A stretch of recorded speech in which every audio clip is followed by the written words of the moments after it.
so drained. Remind me of what's your name. Is anybody listening to you? Does anybody really care for you?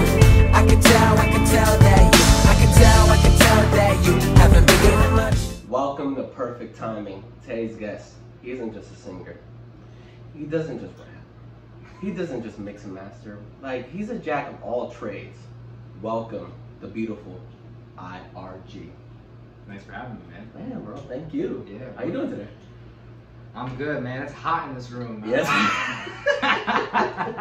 I ain't gonna lie.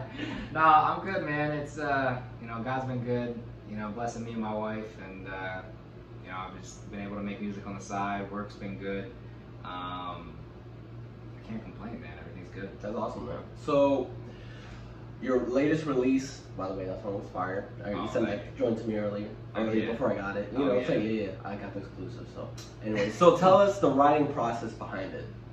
Oh man, it was a lot of my stuff that I've been writing has been, I would say, more on the deep side. You know, and I wanted something that was more chill, like we're going into the summer. I wanted it to be like relaxed, something that you could just play lighthearted behind, like, you know, you're just chilling at a party, and it's not too deep, you know what I mean? Yeah. And so this song, I kind of wanted like to ball out a little bit, and just also to just show like people, you know, you don't have to be stuck in your genre that you're in. You know, you can make any type of music you want. Like Post Malone does the same thing. You know what I mean? He makes tons of different types of genres of music. And for me, it's like most of the time I do stick with a lot of like lo-fi or pop, but with this I wanted to go like more like a hip hop route, you know? Yeah.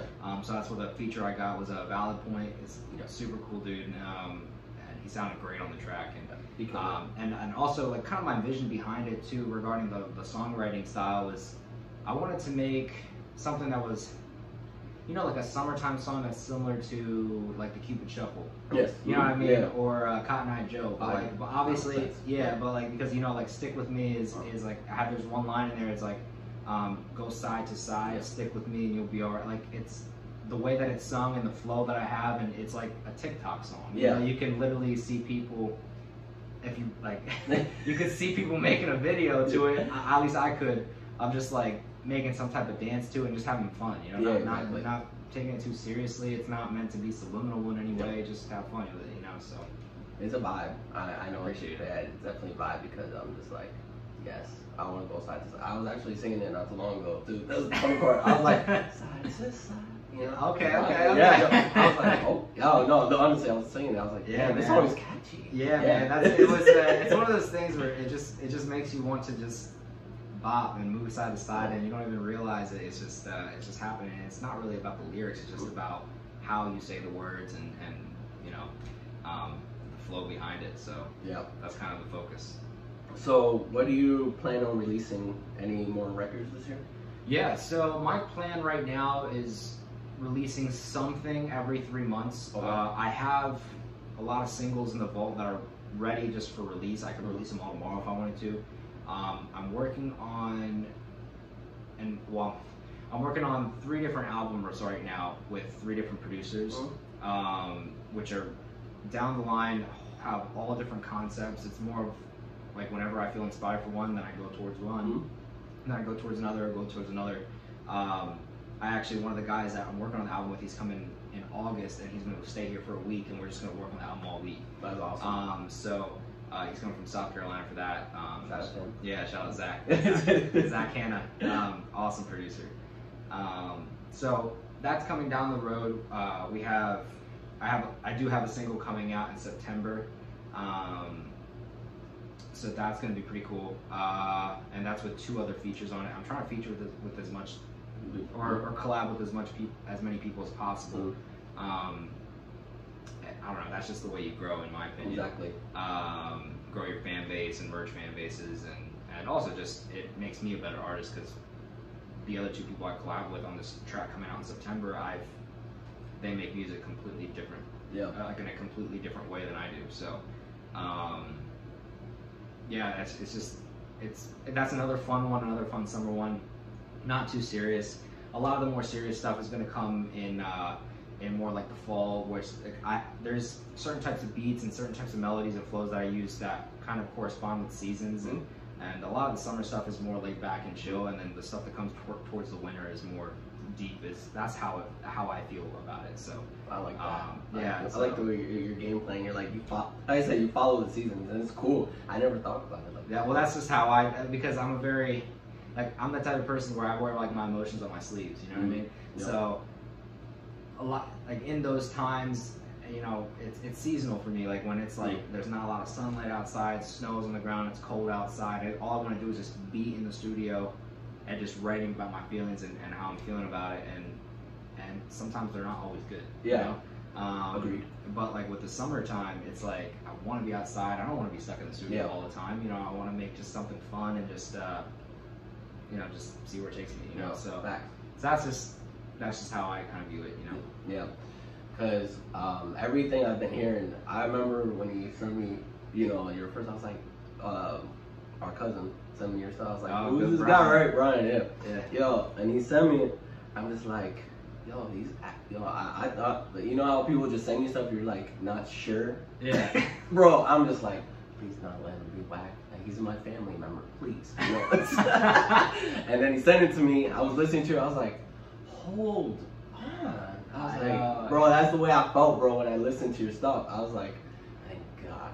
No, I mean, and I understand that because what it is like a lot of time people like will be like, yo, like your dad sent me your way, like you make music, I make music too, that's cool. And then like it's not about the numbers, but it's about the quality and like what they talk about. So it's like I don't care, like you could have maybe 5 followers on SoundCloud or whatever, or Spotify, I don't care. But if like, I care about the music, I care about the craft. Exactly. And I can tell from when I listen to someone's music right from the jump and they reach out to me and they want to collab if they're serious or not about it. You know what I mean? Because there's a lot of people that they get hyped and they want to make music and they put out 2 songs. Yep. And then you don't hear from them in like the next 3 or 4 years. Exactly. You know, they're just like, oh man, that was cool. Like that was, I can just say down one the road when I'm 50 years old. That like, oh yeah, I can tell my kids I put out a song. But it's like, that's not that hard. I mean, you know, people can smack cardboard together and upload that and be like, yeah, I uploaded something to Spotify. You know what I mean? That's facts. It don't make nothing. You know what I mean? I gotta see potential, and I don't know. I'm in the point of my career because it's not really a career for me. It's more just it's fun. You know what I mean? A lot of people would look from the outside and be like, wow, like that guy has a music career. But for me, it's like, it's not about that because I chose my path, what I want to do. Like, I want to be a family man. I want to be a husband, a father in the future. So that's the route that I'm heading in. And music is just kind of my oasis to keep me sane through it all, which is, you know, you need something on the side, you know? And so that's kind of how I view it. But even still, with that mentality of it being a side hustle for me, I still take it 100% seriously. You know what I mean? And but you hear. Yeah, and I collab with people that I know are gonna take it as seriously as I will. You know, so and who invest into the craft as much as I do. You know, so that's just how I view it. How do you feel about mental health? And have you been battling with depression and stuff like that? No, I mean, I think it's very serious. And like I actually was talking to my dad about this the other day, and he was just saying like, in his generation, you know, he's 51 years old, like in his generation, they still had depression like we did now. They just didn't have a name for it, and they were just kind of, the way that they cured it was just getting smacked upside the head. You know what I mean? You know what I mean? Like literally it's just like, yo, stop being remorse. Yeah, like stop being a kid. You know what I mean? That's kind of what it was. And it's like, that's why you have people that 55, 60 years old, or not even that, sometimes 45, dying of heart attacks. You know what I mean? Because they don't talk about nothing, they don't realize nothing. Yeah, they don't realize what's going on, and they don't get to the issue like sooner. And for me, like it's real, man. You know, it's real. Like, and you know, my mom struggles with depression too, and like I've seen it like growing up firsthand, like the effect it can have on you and your family. Exactly. For me personally, I don't really struggle with depression. I struggle with a lot of anxiety though. I'm super extroverted, but a lot of my extroverted tendencies is sometimes out of anxiety. Like for example, me and Julianne in college were going to this Bible study. And when we first showed up, like I almost felt like I had to talk. Yeah. We're the new ones coming in, so they're supposed to make us feel welcome. Yeah. But I almost felt like I have to make us feel welcome by interacting, trying to find common ground with everyone there, and talking and talking out of anxiety. You know, just to show them that we're not awkward, that we're not weird. You know. And like that's a form of anxiety. Like you know that it's like nervous talking. You know, so.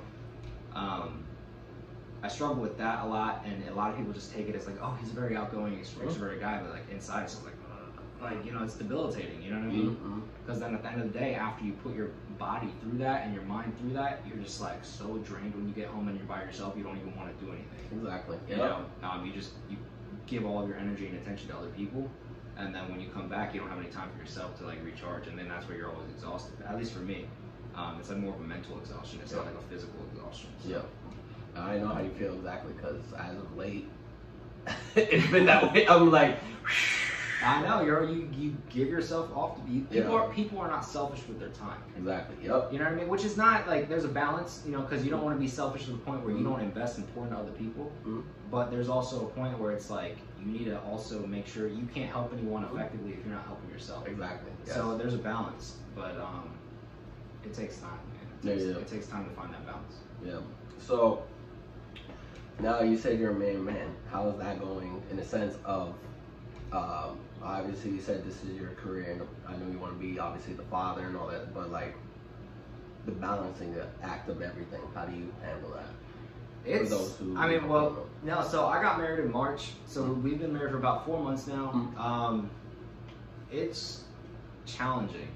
Especially with music, because like you know, when you come home, like when I was in college, and even when I was engaged, you know what I mean, it wasn't the same thing. Like I could come home and my whole evening could be devoted just to my music if I wanted to.